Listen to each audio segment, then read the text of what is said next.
Supreme কোর্টের নির্দেশে চাকরি বাতিল হয়েছে এসএসসি 26,000 শিক্ষক শিক্ষিকা শিক্ষাকর্মীর।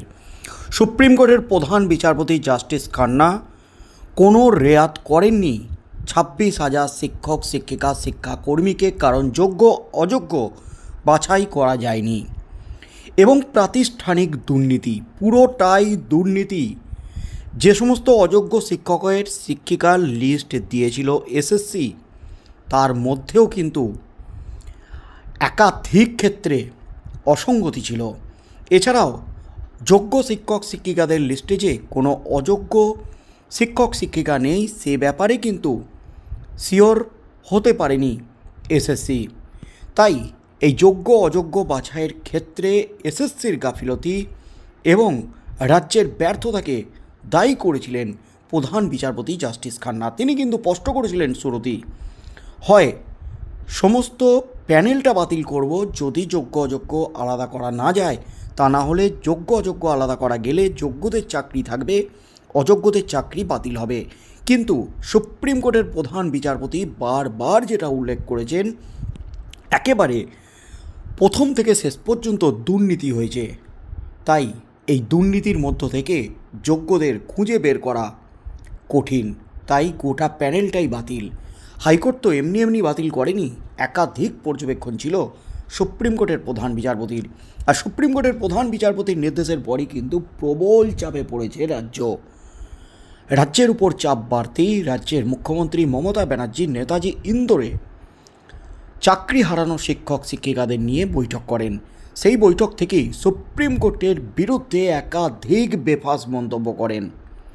সুপ্রিম কোর্টের বিরুদ্ধে অবমাননাকর মন্তব্যের জন্য মুখ্যমন্ত্রী মমতা ব্যানার্জির বিরুদ্ধে কোর্ট অফ কন্টেম্প্ট অর্থাৎ আদালত অবমাননার করা নোটিশ জারি হয়েছে ইতিমধ্যেই।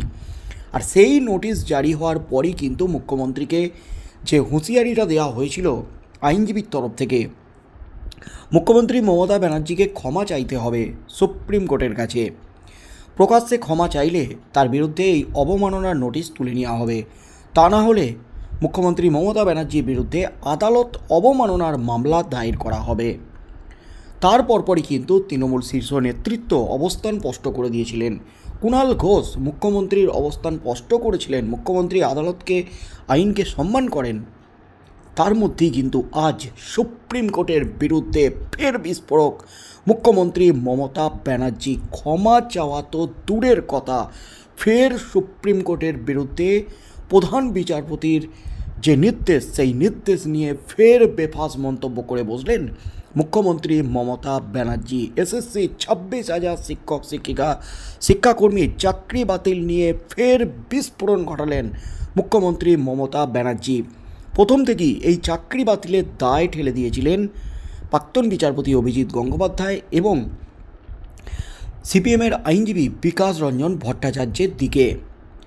সিপিএম বিজেপির চক্রান্তে রাজ্যের শিক্ষা ব্যবস্থাকে ভেঙে ফেলার ষড়যন্ত্র করছে। সামনে বিধানসভা নির্বাচনের আগে এভাবে ষড়যন্ত্র চলছে। একাধিক বিস্ফোরক মন্তব্য করেছিলেন মুখ্যমন্ত্রী মমতা ব্যানার্জি।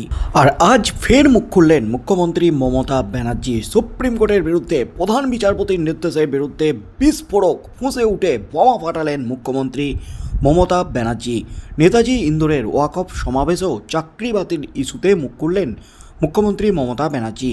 বুধবার তিনি বলেন, 26,000 চাকরি বাতিল হলো একতরফা। শীর্ষ আদালতের বিরুদ্ধে পক্ষপাতিত্বের অভিযোগ তুললেন তিনি। ফের বেফাঁস মন্তব্য, ফের সুপ্রিম কোর্টকে অবমাননাকর মন্তব্য, এমনই কিন্তু দাবি রাজনৈতিক মহলের। ওয়াকফ ইস্যুতে সম্প্রতি বাংলার মুর্শিদাবাদ সহ বেশ কয়েকটি জেলা অশান্ত হয়ে উঠেছে। মুর্শিদাবাদের একটা অংশে আন্দোলনের নামে গুন্ডামি চলেছে বলে অভিযোগ। অগ্নিগর্ভ হয়ে উঠেছিল নবাবের জেলা। পুলিশ জনতা খণ্ডযুদ্ধে ভয়াবহ পরিস্থিতি তৈরি হয়েছিল, প্রাণ গেছে 3 জনের। বর্তমানে পরিস্থিতি নিয়ন্ত্রণে বলেই দাবি পুলিশের। এই পরিস্থিতিতে বুধবার নেতাজি ইন্দোর স্টেডিয়ামে ওয়াকফ ইস্যুতে ডাকা সমাবেশে যোগ দেন মুখ্যমন্ত্রী মমতা ব্যানার্জি। সেখানেই মুখ্যমন্ত্রী জানান, সংসদে ওয়াকফ বিলের প্রতিবাদে সুর চড়িয়েছিলেন তৃণমূলের সাংসদরা, কিন্তু তাতে কোনো লাভ হয়নি বলে দাবি তার। এর পরিপ্রেক্ষিতেই তার মুখে শোনা যায় এসএসসির চাকরি বাতিল প্রসঙ্গ। মুখ্যমন্ত্রী বলেন 26,000 চাকরি বাতিল করা হলো একতরফা। অনেক সময় বিচারের বাণী নীরবে নিভৃতে কাঁদে। অর্থাৎ এদিন ফের তিনি দাবি করেন চাকরি বাতিলের নেপথ্যে বাম বিজেপির চক্রান্ত ও আদালতের একপাক্ষিক মনোভাব। বললেন ওরাই চাকরি খেয়েছে, আবার ওরাই কথা বলছে। উল্লেখ্য, নিয়োগ প্রক্রিয়া অসাংবিধানিক এবং প্রাতিষ্ঠানিক দুর্নীতি বলে তোপ দেখে সম্প্রতি এসএসসি 2016 সালের গোটা প্যানেল বাতিল করেছে সুপ্রিম কোর্ট। এক নিমেষে চাকরি হারিয়েছেন 26,000 শিক্ষক ও অশিক্ষক কর্মী। গত সোমবার নেতাজি ইন্ডোর স্টেডিয়ামে সেই চাকরিহারাদের মধ্যে যারা যোগ্য তাদের সঙ্গে কথা বলেন মুখ্যমন্ত্রী মমতা ব্যানার্জি। বারবার জানান যোগ্য একজনেরও চাকরি যাবে না, একাধিক বিকল্প পরিকল্পনা করা রয়েছে বলেও জানান তিনি। পাশাপাশি মুখ্যমন্ত্রী সকলকে নিয়মিত স্কুলে যাওয়ার কথা বলেছিলেন কাজ করে যান, বাচ্চাদের শিক্ষা দিন, 2 মাস কষ্ট করুন, তাতেও আন্দোলন থামানো যায়নি। ডিআই অফিস অভিযান করেন চাকরিহারাদের একাংশ, অনশনের পথেও হাঁটেন। এরই মাঝে গত সপ্তাহে শিক্ষামন্ত্রী চাকরিহারাদের সঙ্গে বৈঠক করেন। আজ অর্থাৎ বুধে দিল্লিতে ধর্ণা কর্মসূচি নিয়েছেন চাকরিহারারা। তার মধ্যেই কিন্তু মুখ্যমন্ত্রী মমতা ব্যানার্জির বিরুদ্ধে এমনকি শিক্ষা দপ্তরের একাধিক কর্তাদের বিরুদ্ধে জারি হয়েছে আদালত অবমাননার নোটিশ। মুখ্যমন্ত্রী মমতা ব্যানার্জি সহ এসএসসি চেয়ারম্যান সিদ্ধার্থ মজুমদার, রামানুজ গঙ্গোপাধ্যায়, মধ্যশিক্ষা পর্ষদের সভাপতি সহ শিক্ষা দপ্তরের কর্তাদের বিরুদ্ধে কোর্ট অফ কন্টেম্প্ট অর্থাৎ সুপ্রিম কোর্টের যে নির্দেশ, সেই নির্দেশকে অবমাননার নোটিশ জারি হয়েছে। সুপ্রিম কোর্টের যে নির্দেশ, সেই নির্দেশ মানছে না শিক্ষা দপ্তর। সুপ্রিম কোর্টের নির্দেশকে অমান্য করে শিক্ষকদের বিদ্যালয়ে যেতে বলছে এবং বিদ্যালয়ে যাচ্ছেন শিক্ষকরা। কেন যাচ্ছেন? শিক্ষকদের জন্য কোনো নির্দেশ কেন দেয়নি রাজ্য রাজ্য শিক্ষা দপ্তর? এই প্রশ্নগুলো কিন্তু উঠে গেছে।